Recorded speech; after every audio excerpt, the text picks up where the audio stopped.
주간 브리핑.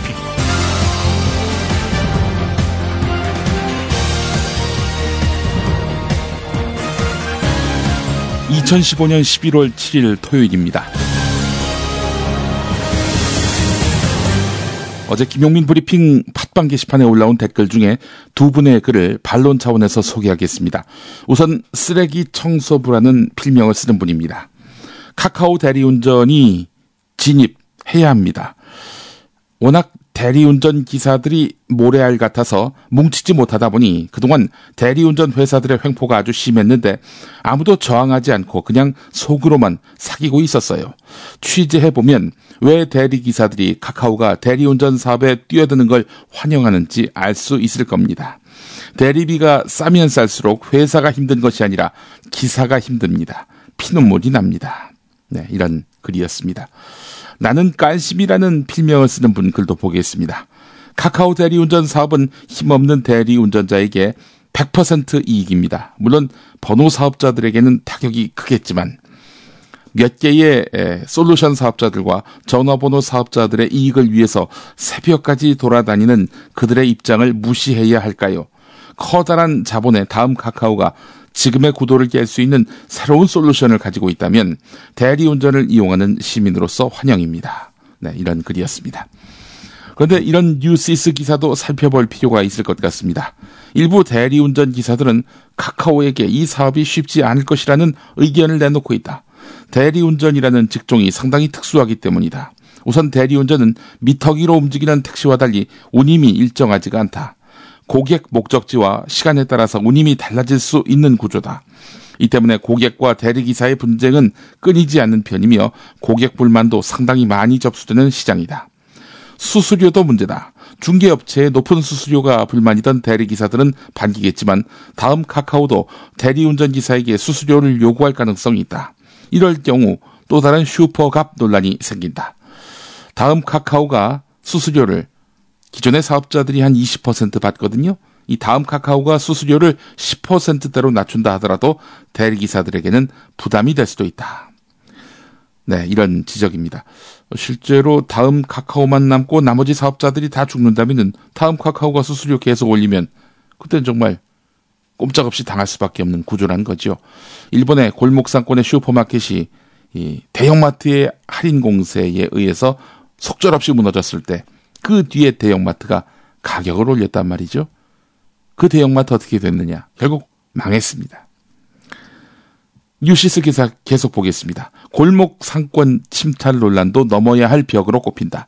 콜택시 업계는 나비콜, 앤콜 같은 대기업 계열사 중심이었지만 대리운전 업계는 대부분 영세업체 중심으로 돌아간다. 다음 카카오가 이 시장을 지배할 경우 논란이 일 수도 있는 대목이다. 네, 대리운전 기사의 권리 침해, 이익 침해가 최소화돼야 하겠지만 슈퍼갑의 등장이 대리운전 기사들에게 지속적으로 이익을 보장해 줄지는 미지수입니다. 하여간 대기업의 진출은 여러모로 심도 깊게 고민해야 할 문제입니다. 의견 주신 분들 감사합니다. 반드시 알아야 할 뉴스 이어가겠습니다.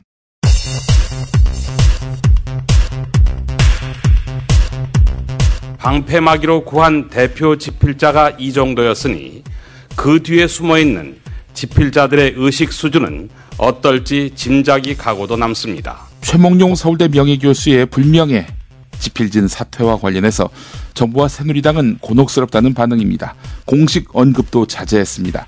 새누리당 관계자는 역사교과서 제작 과정은 정부에 맡기자고 밝혀온 만큼 정부 입장으로 대신한다 이렇게 전했는데요. 특히 국정화 추진의 부담 요인으로 작용하지 않을까 예의주시하고 있습니다. 반면에 야당은 무리함과 무모함이 빚은 참사라면서 국정화를 단념하라고 압박했습니다. 방금 들으신 목소리는 김성수 새정치민주연합 대변인의 말이었습니다. 국민의 생명과 재산에 큰 피해를 입히면서 탐욕적으로 사익을 추구해서 취득한 이익은 모두 환수해서 피해자들을 위한 배상 재원으로 활용하도록 하고 박근혜 대통령 발언대로 세월호 참사 이후 정부는 유병언 일가 재산을 몰수해서 피해 보상에 쓰겠다고 강조해왔습니다. 그러나 어제 법원은 국가가 환수하기로 한 유병언 일가 재산 35억 원을 다시 돌려주라고 판결했습니다. 재산 환수는 애초에 불가능했던 거 아니냐 이런 지적입니다. 파킨슨 동물 모델에서 찾았던 캡사이신에 반응할 수 있는 그 시스템이 저희가 그 파킨슨병 환자 뇌를 검사를 해봤더니 똑같은 시스템을 가지고 있었습니다. 충분히 그 가능성이 있다고 생각이 듭니다. 진병관 경희대 의대 교수의 말이었습니다. 진병관 교수팀이 고추의 매운맛을 내는 캡사이신에서 새로운 단서를 찾았습니다. 파킨슨병에 걸린 생쥐에게 캡사이신을 주입했더니 뇌세포를 보호하는 단백질이 많아지면서 망가진 도파민 신경세포가 되살아난 것입니다. 연구팀은 매운 고추를 즐겨 먹는 것이 파킨슨병 예방에도 도움이 될 것으로 내다봤습니다.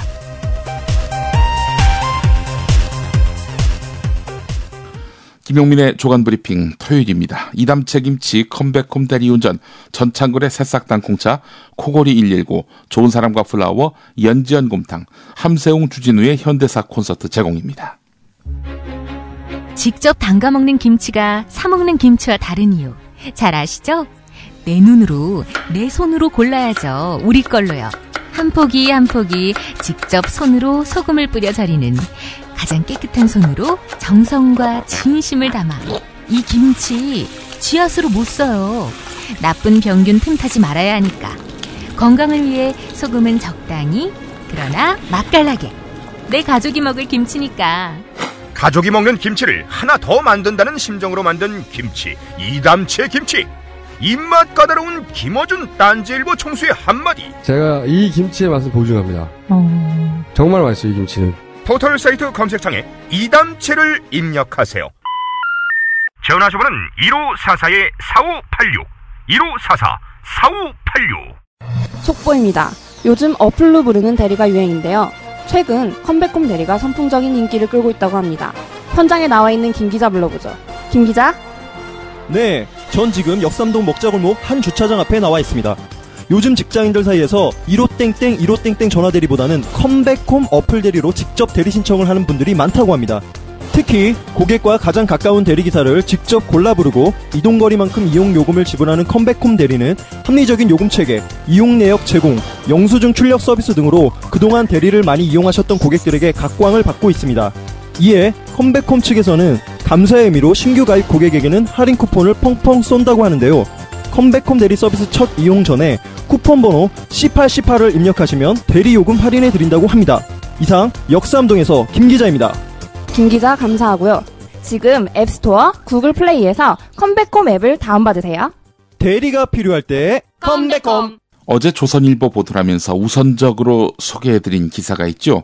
박근혜 정부 중고등학교 국정역사교과서 대표 집필자 최몽룡 서울대 명예교수, 이 사람이 성희롱을 했다라는 내용의 조선일보 기사 소개해드렸었습니다. 결국 최몽룡 교수가 집필진 사퇴를 선언했습니다. 관련한 한겨레 기사 첫 줄이 이렇습니다. 산골도사가 개울이 있는 속세에 나온 기분이라며 설렘을 감추지 못했던 최몽룡 교수. 그러나 은퇴한 지 8년 만에 세상에 다시 나온 노학자는 성추문으로 물의를 일으키면서 세상에 나온 지 이틀 만에 산골로 돌아가게 됐다.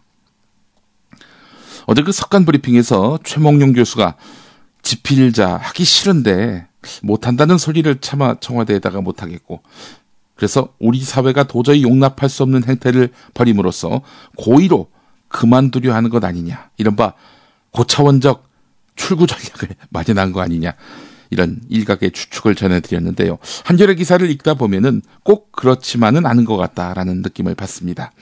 기자회견 당일 아침에 이를 설명하던 최몽룡 교수, 양복까지 다 갖춰 입었는데 아침 8시쯤에 제자들이 와서 만류했다라고 하더니 기자들과 마주 앉아서 그동안 자신이 집필에 참여했던 역사 교과서를 보여주면서 앞으로 어떻게 집필할지에 대한 계획까지 펼쳐 보였습니다. 강력한 의지가 있었다는 거지요, 집필에 대한. 자, 문제가 됐던 최몽룡 교수의 성희롱성 발언은 10여 개의 신문방송 기자들이 다 떠나고 조선일보와 중앙일보 여기자가 마지막까지 자택에 남았을 때 나왔다고 하는데요. 무슨 내용의 성희롱성 발언이었느냐? 헤럴드 경제에 따르면 술을 많이 마신 상태에서 최몽룡 교수가 여기자들에게 사랑이 끝났다, 이걸 한 글자로 줄이면 뭔지 아느냐라고 질문을 던졌다고 합니다. 이에 여기자들이 궁금해하니까 정답은 빼, 이거였다는 이야기입니다. 또 MBN 같은 경우 볼에 뽀뽀하고 신체를 더듬는 성추행적 행동을 했다고 전하고 있습니다. 최몽룡 교수는 이걸 확인하는 MBN 기자에게 나 평소 때도 그래요. 술자리에서 마시고 다 끝났다고 해서 농담 몇 마디 했는데 부적절한 언행이 된 모양이야 이렇게 말했다고 합니다. 성추행에 대해서는 부인했다고 합니다. 조선일보 보도가 난 다음 최 교수는 자택을 나서서 먼저 국사편찬위원회를 찾아가서 김정배 위원장에게 사퇴 의사를 밝히고 조선일보 편집국으로 찾아가서 기자와 편집국장에게 사과의 뜻을 전한 다음 다시 자택으로 돌아왔다고 합니다. 그러면서 전화한 기자에게 사필귀정이다 이렇게 말을 했다고 합니다. 오늘 조선일보가 그래서 주목됐습니다. 그랬더니 조선일보는 관련한 기사를 딱 한 줄 실었습니다. 6면 맨 밑바닥 1단으로 말이죠. 기사가 이렇습니다. 국사편찬위원회는 역사교과서 대표 집필진으로 초빙한 최몽룡 서울대 명예교수가 자진 사퇴했다고 6일 밝혔다. 이게 전부입니다. 왜 사퇴했는지 그 내용은 없습니다. 그래놓고는 조선일보 오늘 일면 머릿 기사로 대통령 집무실과 비서동이 500m 거리가 되는데 걸어서 15분이라는 점을 지적했습니다. 교과서 문제가 아닌 겁니다. 청와대의 비서동과 대통령 집무실 거리가 너무 멀다. 이걸 일면 머릿 기사로 다룬 겁니다. 전화는 뭐하러 두는지, 차는 뭐하러 두는지. 여하간 청와대에서는 괜찮다고 하는데 조선일보는 대통령 집무실 곁에 비서동을 놓자는 식의 주장을 펼쳤습니다. 최몽룡 교수는 한국상고사학회 회장을 지냈죠. 상고사학회를 포함해서 9개 고고학회가 역사교과서 국정화 고시에 대한 고고학계의 입장이란 제목으로 성명을 냈습니다. 국정화를 강행하는 것은 반민주적이고 시대착오적인 발상이라면서 우리 학회 회원들은 정부가 주도하는 역사교과서 집필에 참여하지 않을 것임을 천명한다 이렇게 밝혔습니다. 이로써 국정화 반대를 선언한 역사학회는 지난달 전국 역사학대회 공동선언에 참여한 28개 학회에 이어서 36곳으로 늘어났습니다. 이렇게 국내 최대 역사학회로서 국정교과서 제작에 불참하기로 한 한국역사연구회가 대한한국사책을 제작 발간하겠다고 밝혔습니다. 도서 제작을 총괄하는 하일식 연세대 사학과 교수는 책은 두 가지 측면에서 논의됐다. 학계 통설에 입각해서 차분하게 쓰인 현재의 교과서들에 대해서 너무 이념 공세가 심하다는 생각에 응답 차원에서 책을 내겠다는 측면과 국정화가 확정될 경우 연구자들이 사회적 역할을 해야 한다는 생각에서 결국 지난해 봄부터 논의를 시작해서 이미 기획편찬위원회 구성을 마친 상황이라고 말했습니다. 하일식 교수는 전근대 또 근현대 이렇게 두 권 분량으로 계획하고 있고 교사용 지도서로 사용될 수도 있고 어려운 내용을 걷어내면 고등학생용으로도 활용할 수 있을 것이라고 말했는데요. 출판사도 이미 정해졌고 50에서 60명의 필자를 선정해서 집필에 들어가서 국정교과서보다는 조금 늦게 낼 예정이라고 밝혔습니다. 교육부가 역사 대안교과서 사용을 불법으로 규정했지만 역사학회의 대안책 발간과 학교에서 교과운영위원회와 교장 결정으로 보조교재를 사용하는 것 이건 막을 근거가 없습니다. 딴 방법으로 막겠죠. 이 교과서를 만든 사람들 신상을 턴다든지 계좌 추적을 한다든지 이도저도 안 되면은 헛소문을 카톡을 통해 유포하는 겁니다. 이 책 말이야. 북한 돈 받아서 만든 거다. 이런 식의. 선선한 날씨, 따뜻한 차 한 잔이 그립죠. 창밖은 어느새 익어버린 가을 풍경이 가득합니다. 잠시 제멋대로 돌아가는 생각들을 재우고 수고하며 살아가는 자신에게 고마운 미소를 지어보세요. 마음에 무엇을 담을 것인지 몸에 무엇을 담을 것인지 여전히 늘 당신이 선택할 수 있습니다. 국내 농가의 깨끗한 수경 재배로 새싹을 만들어 식품 공장에서 오랜 시간 증수 건조시켜 만들어지는 새싹 땅콩차. 당신의 잠시 휴식이 되고 싶습니다. 새싹 땅콩차는 여러분께 가을 풍경이 되고 싶습니다. 인터넷 다음에서 새싹 땅콩차를 검색하시고 전창걸닷컴으로 오세요. 전화 문의는 070-8635-1288 070-8635-1288입니다.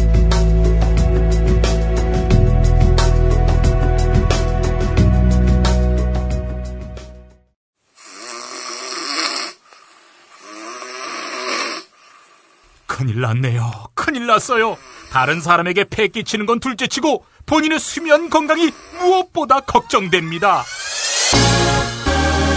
한 방을 써야 하는 부부와 연인, 군입대나 기숙사 입사를 앞둔 청년, 호수술, 비싼 양압기 구입, 이젠 안 하셔도 됩니다. 간편하고도 반영구적인 코골이 방지기구 24,000원이면 됩니다. 심한 코골이와 수면 무호 걱정 마세요. 99%의 감소 효과를 보장합니다. 검색창에 코골이 119, 코골이 119를 입력하세요.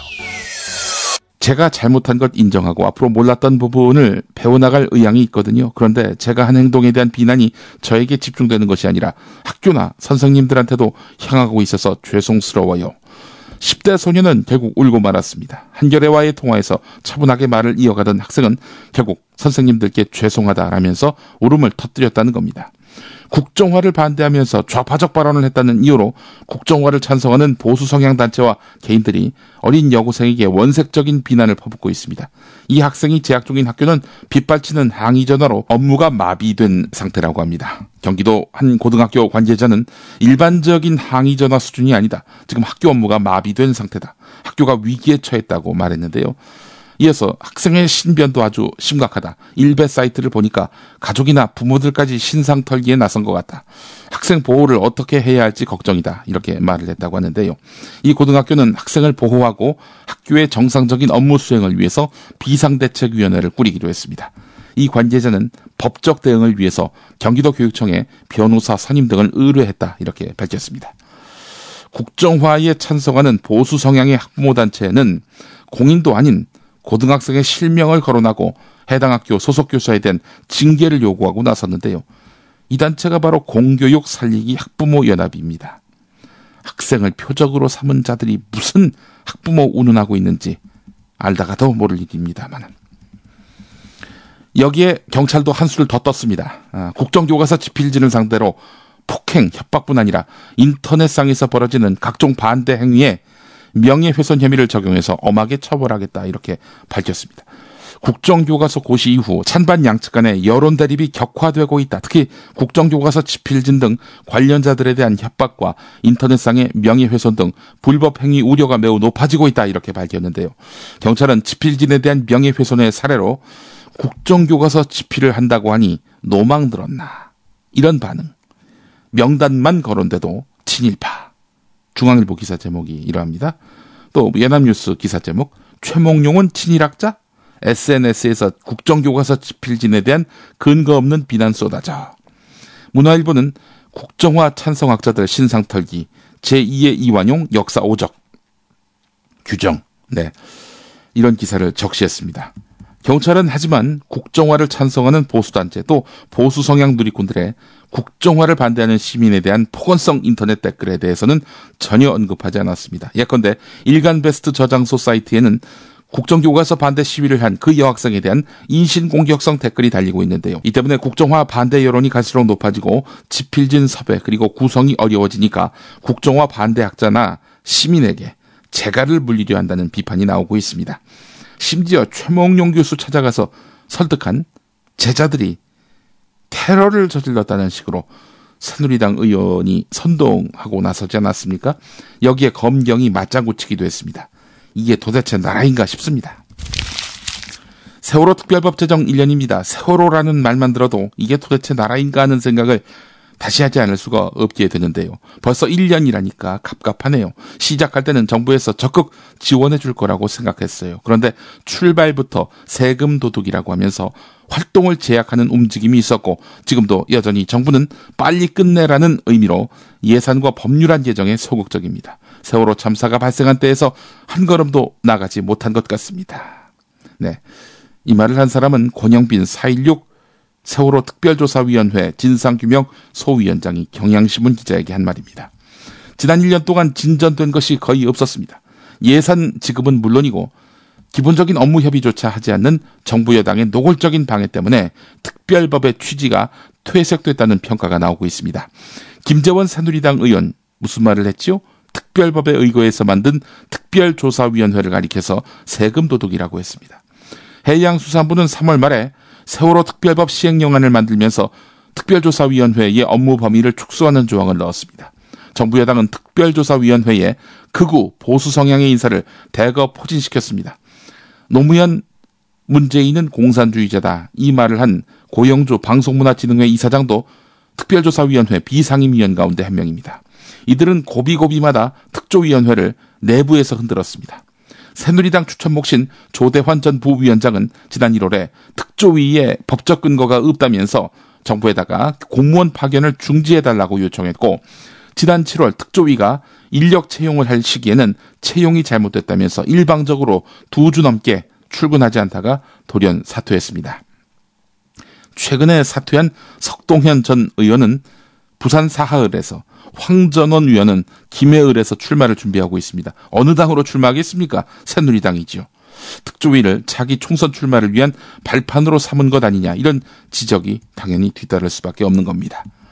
정부는 특조위에 예산을 제때 필요한 만큼 지급하지 않으면서 활동을 위축시키고 있습니다. 올해 예산은 지난 7월까지 한 푼도 지급하지 않다가 특조위가 신청한 160억 원의 절반 수준인 89억 원을 기획재정부가 뒤늦게 책정했습니다. 정부의 내년도 예산안을 보면은 정부는 특조위가 신청한 액수의 3분의 1만 받아들인 상태입니다. 조사 활동을 위한 핵심 사업인 인양선체 정밀조사 예산은 전액 삭감했습니다. 정부 논리대로라면은 특조위 활동은 내년 6월 30일에 종료가 되는데 연장할 수 있거든요. 연장할까요? 정부 여당은 반대하고 있습니다. 자, 그들은 애초부터 진상규명을 바라지 않았다, 이런 평가를 해도 무리가 아닙니다. 한편 정부 여당 그동안 쭉 해왔던 말 가운데 맞는 말도 있었습니다. 사건 당사자는 특별조사위, 특조위에 참여하면 안 된다, 이런 말이었습니다. 예, 유가족 참여 못하게 하려고 한 말이죠. 그러나 정부 여당의 끈앞으로는 특조위에 참여해서는 안 된다, 이 말도 가능한 거 아니겠습니까? 실제로 실증되고 있고요. 이게 나라인가 하는 탄식 세 번째입니다. 중앙일보 사설 제목입니다. 이런 나라에서 어떤 군인이 목숨을 걸겠는가. 네, 소개하겠습니다. 정부가 군 골프장 운영을 위해 쓰는 예산은 600억가량 된다고 한다. 40조 가까운 국방 예산 가운데 수백억 원은 고위급 장성을 비롯해 군 간부들의 품위 유지 명목으로 지원되고 있다. 이 같은 예산 편성은 다른 선진국과 비교해도 크게 떨어지지 않는 수준이다. 국방부가 비무장지대에서 작전을 벌이다 지뢰 폭발 사고로 부상을 당한 광모 중사의 민간병원 치료비 일부를 부담할 수 없다고 밝혔다. 곽 중사의 어머니는 너무 억울해서 유서까지 써놨다라고 말했다. 군에서 부상을 입고 평생 불구로 살게 된 것도 억울한데 치료비 부담을 위해서 빚까지 지게 된 현실이 야속하고 분하다는 것이다. 국방부가 관련법상 민간병원 요양비는 최대 30일까지만 지원할 수밖에 없다고 곽중사 어머니에게 통보한 것으로 알려지면서 논란이 불거졌다. 국방부는 비난 여론이 거세지니까 임무 수행 중 다친 군 간부의 민간병원 진료비를 전액 부담하겠다고 밝혔다. 하지만 이 또한 허언이었다. 지난달 말에 개정된 군인연금법 시행령도 곽중사와 같은 공상자는 민간병원 요양비를 최대 30일까지만 받을 수 있기 때문이다. 이에 국방부는 앞으로 발생할 치료비는 지원하겠다라는 대책을 내놓았다. 곽중사가 치료를 위해 진 750만 원의 빚은 가족들이 떠안을 수밖에 없다. 국방부 홈페이지와 각종 포털 사이트에는 이게 나라냐라는 비난의 댓글이 달리고 있다. 작전 수행을 하다가 부상을 입은 군인 한 명도 못 지켜주는 나라를 위해 누가 목숨을 걸려 할까? 골프장 예산이 병사 치료비보다 더 중요한지 국방부에게 묻고 싶다. 네, 한 줄 버릴 게 없습니다. UN 자유권 규약위원회가 지난달 말에 내려진 통합진보당 해산 결정에 대해서 우려를 나타냈습니다. 민주적 기본 질서에 대한 폭력을 행사한다는 혐의로 해산 명령이 내려진 것은 우려스럽다, 이렇게 밝히고는 정당 해산은 극도의 제재로서, 극도의 징계로서 최후의 수단으로 사용해야 하고 비례의 원칙을 구현해야 한다라고 지적했다.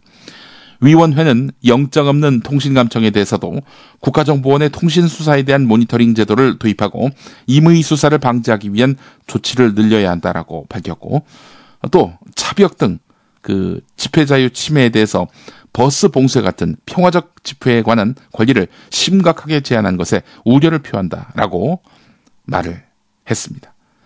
또한 유엔 자유권규약위원회는 늘 말하던 대로 국가보안법 폐지도 권고했습니다. 법무부는 위원회의 권고 내용을 보도자료로 소개했는데요. 하지만 통합진보당 해산 부분은 빼놓았습니다. 민주사회를 위한 변호사 모임의 이재화 변호사는 국제적 기준에도 미치지 못한 정당 해산 결정이 다시 공론화되는 것을 막기 위해서 꼼수를 쓴 것으로 보인다, 이렇게 말했습니다. 이제 뉴스의 재구성을 들으실 텐데요. 강용석 전 의원, 요즘 불륜 의혹으로 세상을 시끄럽게 만드는 한 당사자지요. 자숙해도 모자랄 판에 나는 어떤 지역에 총선 출마해도 당선될 수 있다, 이렇게 떠들고 있습니다. 또 한 명 짚어보겠습니다. 그는 바로 새정치민주연합 소속의 조경태 의원입니다. 새누리당으로부터 영입 제안설이 나온다고 하니까 고맙다, 이런 뜻을 표했다고 하는데, 고맙다는 말에 진정성이 실리는 이유는 당대표 물러나라는 식으로 해서 당을 흔들고 있기 때문입니다. 그래놓고는 자신은 국민의 선택을 받았다면서 큰 소리를 치고 있습니다.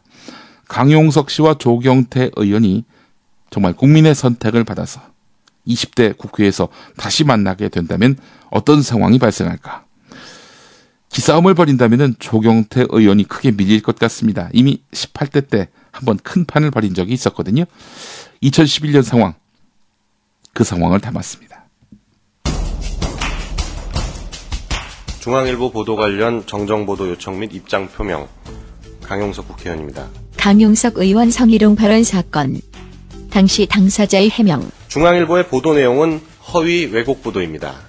그 학생은 저에게 방송 쪽을 생각하고 있는데 아나운서와 기자 중 어느 것을 하는 쪽이 더 맞는지 고민이 된다고 물었고, 아나운서보다는 기자가 더 낫지 않겠느냐라고 개인적인 의견을 밝혔을 뿐입니다. 이 과정에서 기사 내용과 같은 성적 비하 발언을 한 사실은 전혀 없습니다. 저는 정치 생명을 걸고 즉각 정정보도 청구와 함께 담당 기자 개인과 사회부장에 대한 민형사상 모든 법적 조치를 취할 것이며 향후 어떠한 상황에서도 끝까지 책임을 물을 것입니다. 그러나 강용석 의원 해명에 대해 중앙일보 기자는 무고로 걸었고, 결국 검찰은 강용석 의원을 기소하는데, 강 의원은 대학생들과의 회식 자리에서 아나운서는 다 줘야 한다는 취지로 발언해 아나운서의 명예를 훼손하고 이를 보도한 기자를 무고한 혐의로 불구속 기소됐습니다. 우여곡절 끝에 국회의원 제명을 피하게 된 강용석 의원. 서울시장 재보선부터 존재감 드러내기에 열을 내는데, 논란은 정부의 소프트웨어 지원 예산 14억 원이 국회 지식경제위원회에서 삭감되면서 비롯됐습니다. 서울시장 선거 때 박원순 저격수를 자청했던 강용석 의원이 느닷없이 안철수 연구소 예산을 삭감해줘서 감사하다고 발언한 것입니다. 그러자 의원들끼리 안철수 지원 예산이 맞네 틀리네 고성이 오가더니 급기야 반말에 막말까지 나왔습니다. 김영환 위원장과의 설전. 이명규 의원이 14억 삭감할 거예요?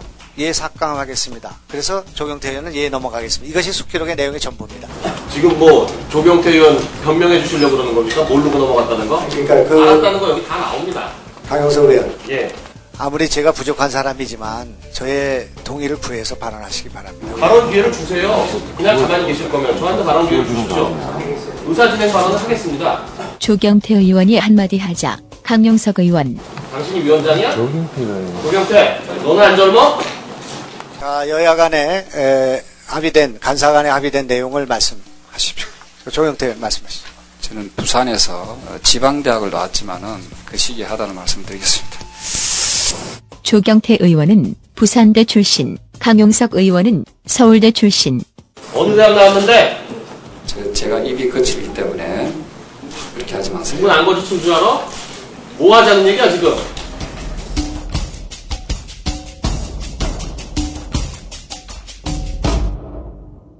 여보, 좋은 꽃 배달 추천 좀 해봐. 회사에서 보내려고? 그럼 좋은 사람과 플라워지. 화환이나 조화가 7만 원도 안 돼. 결제도 적립금으로 가능하다고. 오, 그래? 근데 화환이나 조화 말고 이벤트를 위한 건데. 그거 역시 좋은 사람과 플라워. 꽃하고 케이크하고 샴페인하고 다 해서 10만 원도 안 된다고. 가격도 중요하지만 빨리 배달해야 돼. 그거 역시 좋은 사람과 플라워지. 전국 어디든 3시간 내에 배송이 된다고. 근데 누구한테 보내려고? 누구긴 누구야. 좋은 사람. 바로 당신한테 보내는 플라워지. 사랑해, 여보. 어머나. 가격, 배송, 느낌까지 좋은 사랑과 플라워는 감동까지 실어 꽃을 배달합니다. 1566-0263 기억해두세요. 1566-0263. 6살 하늘이 밥을 잘 안 먹어요. 엄마, 나 이거 맛이 없어요. 그만 먹을래요. 엄마의 걱정은 점점 더해가는데요. 그런데 이때 택배입니다. 연지연 곰탕이 배달됐어요. 직접 도끼로 팬 장작불 위에 한우 사골과 도가니를 가마솥에 한가득 넣고 24시간 끓인 진구. 연지연 곰탕이 하늘이 입에 들어가는 순간, 아, 맛있다. 엄마 한 그릇 더 주세요. 하늘이의 밥도둑 연지연 곰탕. 조미료 같은 첨가물이 전혀 들어가지 않아 엄마의 기쁨은 더하답니다. 연지연 곰탕은 강화군에서 김포시 방향으로 강화대교 건너자마자 있습니다. 포장 판매는 한 팩 800g에 7,000원, 7팩 이상 무료 배송합니다. 주문 전화는 010-7252-1114, 010-7252-1114. 김용민이 전해드리는 조간 브리핑. 이른 아침 조간신문 핵심 기사를 훑어보는 시간, 김용민의 조간 브리핑. 월요일부터 토요일까지 매일 오전 7시대에 업데이트됩니다. 뉴스뿐 아니라 그 안에 숨은 맥락도 짚어드립니다. 새누리당이 지난 8월 팩스 입당한 김만복 전 국정원장에 대해서 조만간 제명 등 출당 조치를 내리는 것으로 가닥을 잡은 것으로 알려졌습니다. 국민일보 보도 내용이 그러한데요. 김만복 전 원장은 지난 8월 27일 새누리당의 팩스로 입당 신청 서류를 접수한 뒤 당비도 낸 것으로 전해졌는데요. 이후에 그 같은 새누리당 당적을 숨긴 채 지난 9월 14일 12.8 부산시 의원 재선거에 출마한 새정치민주연합 후보의 필승결의 대회에 참석해서 지지 발언을 한 것으로 알려졌습니다. 내년 4월 총선에서 야권 후보로 출마할 의사를 밝히기도 했다고 하는데 말이죠. 예, 참.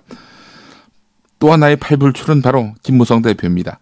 김만복 전 원장 입당에 대해서 노무현 정부의 국정원장을 지낸 분이 입당한다는 것은 그래도 새누리당이 희망이 있다는 의미 아니겠느냐라면서 환영했는데, 이후에 김만복 전 원장과 관련한 보고를 받고는 신속한 조치를 지시한 것으로 알려졌다는 겁니다. 신세계그룹은 전현직 임직원 명의로 돼 있던 신세계와 이마트, 신세계푸드 등 3개 회사의 차명 주식을 이명희 회장 명의로 실명 전환한다고 공시했습니다. 지난 8월에 CBS가 최초 보도를 했던 것인데 신세계가 인정한 꼴이 됐습니다. 왜 차명 주식을 두었느냐? 20에서 30년 전에 경영권 방어 등의 목적 때문이었다고 합니다. 경영권 방어, 이 말하면은 용서가 될까요? 그렇지 않습니다. 탈법 행위이기 때문입니다. 당장 금융감독원은 신세계그룹의 공시 위반에 대한 조사에 착수했습니다. 개정 금융실명제법은 탈법 행위를 목적으로 차명 거래를 했을 경우 처벌 규정을 두고 있기 때문에 총수 일가의 차명 주식 운용 결과 배당소득 탈루 같은 탈법 행위가 있었는지에 대한 검토도 이루어져야 할 것으로 보입니다. 공정거래위원회가 삼성물산과 제일모직이 합병하는 과정에서 새로운 순환출자고리가 발생한 것을 확인하고 조만간 위법성 여부에 대한 결론을 내리기로 했다는 경향신문 기사 눈길을 끕니다. 순환출자는 대기업 집단이 A에서 B, B에서 C, C에서 다시 A로 계열사 간에 꼬리에 꼬리를 무는 방식으로 해가지고 지분을 보유하는 구조입니다. 공정위는 지난해 7월부터 대기업 집단이 새로 순환출자 고리를 만들거나 기존 순환출자 고리를 강화하는 것을 법으로 금지하고 있는데요. 삼성물산과 제일모직 합병 후에 삼성그룹은 삼성물산에서 삼성전자로, 삼성전자에서 삼성 SDI로, 삼성 SDI에서 삼성물산으로, 또 또는 삼성물산에서 삼성생명으로, 삼성생명에서 삼성화재로, 삼성화재에서 삼성물산 등으로 이렇게 순환 출자고리가 새로 생겼습니다. 공정거래위원회가 삼성의 신규 순환 출자를 법 위반으로 판단할 경우 곧바로 시정조치 등의 제재를 내릴 수 있는데요. 내년 3월까지 신규 순환 출자 고리를 없애기 위해서 해당 계열사 주식을 팔아야 하는 그런 조치도 나올 수 있다고 합니다. 국무총리를 지낸 정운찬 동반성장연구소 이사장의 중앙시평이 주목됩니다. 애덤 스미스는 모든 사람들이 행복한 자유로운 시장 경제를 주장했는데 금융위기로 신자유주의의 폐해인 1대 99로의 양극화와 소득 불평등이 전 세계에서 확대 재생산되고 있다. 신자유주의 이후의 자본주의는 어떻게 만들 것인가? 그 최소한의 기준을 애덤 스미스에게서 찾을 수 있다. 무엇보다 먼저 모두를 위한 자본주의여야 한다. 애덤 스미스가 자유로운 시장 경제를 주창한 이유는 소수의 특권 세력이 독과점을 통해서 부당한 부를 향유해서 사회 구성원 대부분이 가난하고 비참하다면 어느 사회라도 번영하거나 행복할 수 없기 때문이다. 그러나 우리가 국가와 국민 모두의 번영과 행복한 사회를 희망한다면 수치로 표현되는 경기 회복 또는 성장을 넘어서 모두가 행복한 자유로운 시장 경제라는 애덤 스미스의 자본주의 철학을 기준으로 해서 새롭게 출발해야 한다. 이런 내용입니다. 애덤 스미스의 이론을 자본주의가 왜곡해서 신자유주의를 만들어냈는데 한마디로 위작이다라는 얘기죠. 애덤 스미스의 위작이 바로 신자유주의다 이런 얘기죠. 김수남 검찰총장 후보자가 친정 식구였던 우병우 청와대 민정수석과 과거 4차례나 같은 기관에 근무한 것으로 나타났습니다. 두 사람, 김수남은 대구, 우병우는 경북 봉화 출신으로 TK라는 지역적 배경도 공통적입니다. 청와대가 일주일 전에 김수남 후보자를 차기 검찰총장으로 내정했을 때 정치적 중립성 문제가 터져 나왔던 이유기도 합니다. 어떤 인연들이 있었느냐. 평검사 시절에 이 우병우 수석과 첫 대면을 했습니다. 김수남 후보자가 우병우 수석의 3년 선배입니다. 당시 김수남 후보자는 특수부 검사였고 초임 검사였던 우병우 수석은 주로 형사부에 근무한 것으로 알려졌습니다. 두 사람은 노무현 정부 시절인 2004년 대구지검에서 재회했는데 김수남 후보자는 형사 2부장, 우병우 수석은 특수부장으로 각각 발령을 받아서 1년 남짓 같은 건물에 근무하면서 한솥밥을 먹었다고 합니다. 당시 대구지검은 부장검사급 간부가 10명 안팎에 불과해서 서로 가족 같은 분위기였다고 합니다. 가족 같은 분위기였다고 합니다. 법무부 시절 인연도 빼놓을 수가 없는데요. 2005년에 법무부 법조인력정책과장에 임명된 우병우 수석이 2007년까지 2년 동안 장수과장으로 재직하는 사이에 김수남 후보자도 서울중앙지검 형사 4부장을 거쳐서 2006년 법무부 대변인으로 부임했습니다. 이명박 정부 출범 첫해 TK 출신 검사들이 대거 약진하면서 두 사람은 네 번째 한 식구가 됐는데요.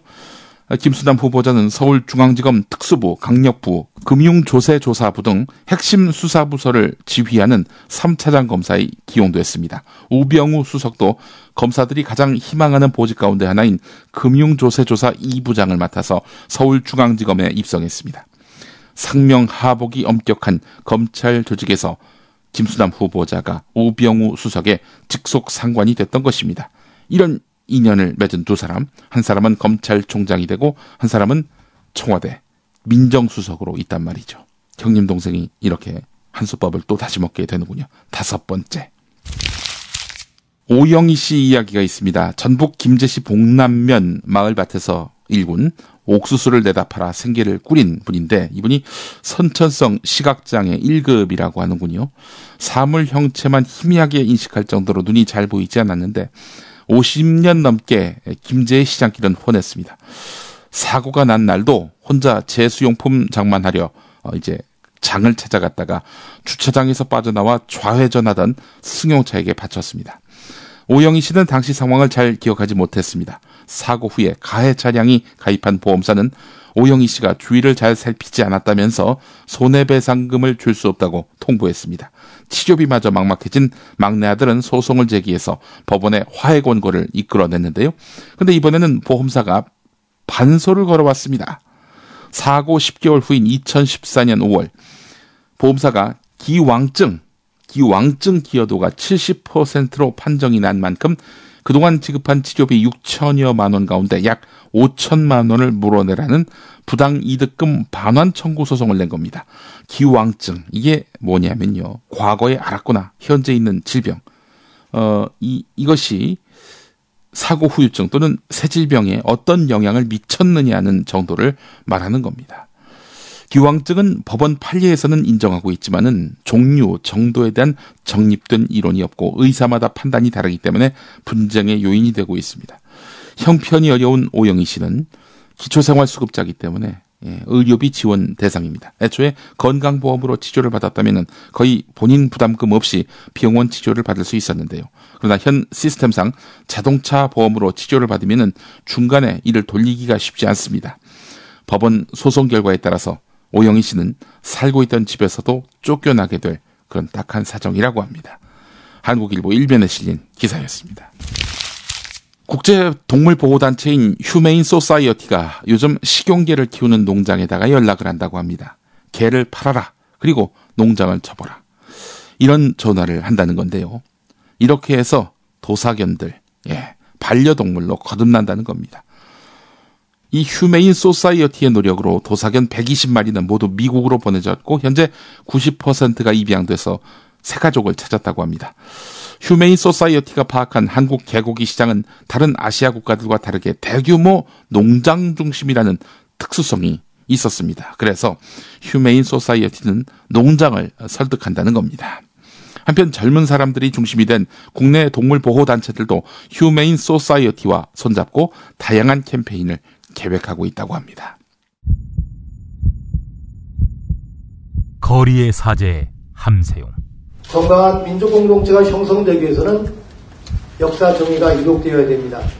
진진된 역사, 기술 회복을 위해서 함께 노력하고자 합니다. 탐사 전문기자 주진우. 낮에 막걸리를 많이 드셨지 않습니까? 항상 해진 옷을 입고.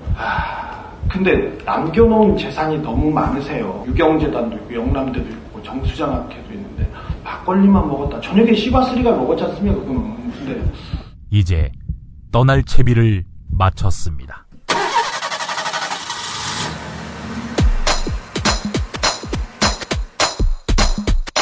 역사와 정의의 가치가 뿌리채 흔들리며 위태롭게 저물어가는 광복 70년. 두 남자의 토크 콘서트를 만나실 때입니다.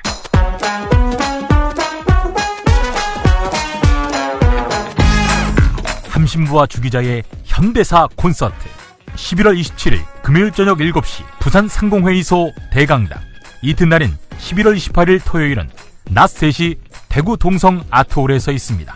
예스24에서 현재 티켓 예매 중이며 입장료 2만 원 중 일부는 역사 바로 세우기 활동에 기부합니다. 시사인과 천주교 정의구현 사재단이 주최하는 함신부와 주기자의 현대사 콘서트. 여러분 모두를 초대합니다.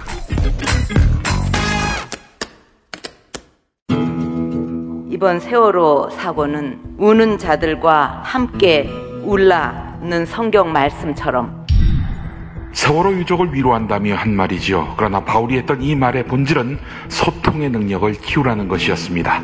세월호 유족의 진상규명 요구를 무시하며 모른 척하는 박근혜 대통령은 그런 의미에서 우는 자와 함께 울라는 말 하기보다는 들어야 할 사람 아닙니까? 김용민의 새 책 살찐 로마서 고쳐읽기 12장에 나오는 내용이었습니다. 예스24, 알라딘, 교보문고, 인터파크 등 주요 인터넷 서점에서 만나보세요. 김용민의 신간 살찐 로마서 고쳐읽기.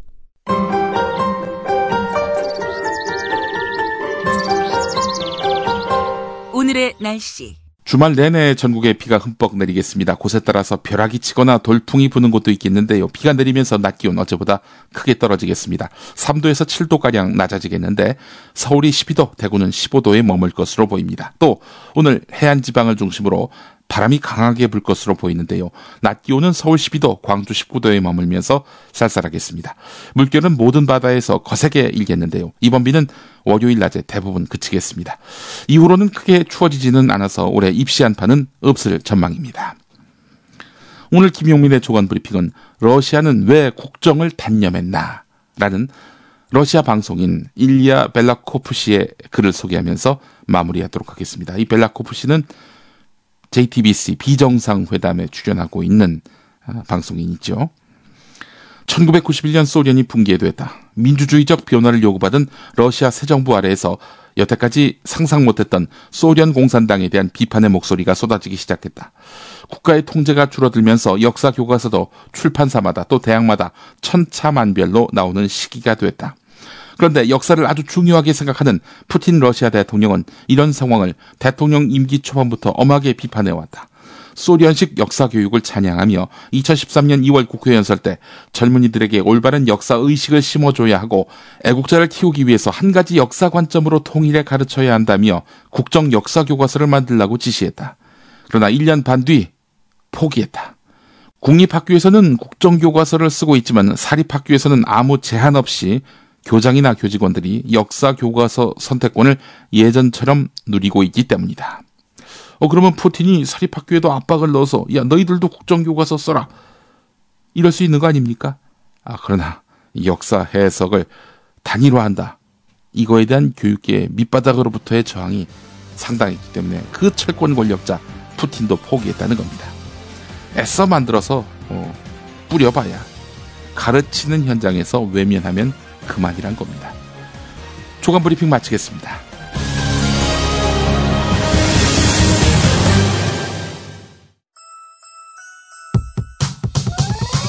이번 방송 괜찮았나요? 작별의 여운 이렇게 표시해주세요. 다운로드하기, 댓글 달기, 구독하기, 별점 주기. 더 좋은 방송 만들어달라는 약속 이렇게 응원해주세요.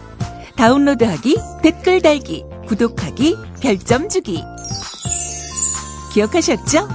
다운로드하기, 댓글 달기, 구독하기, 별점 주기.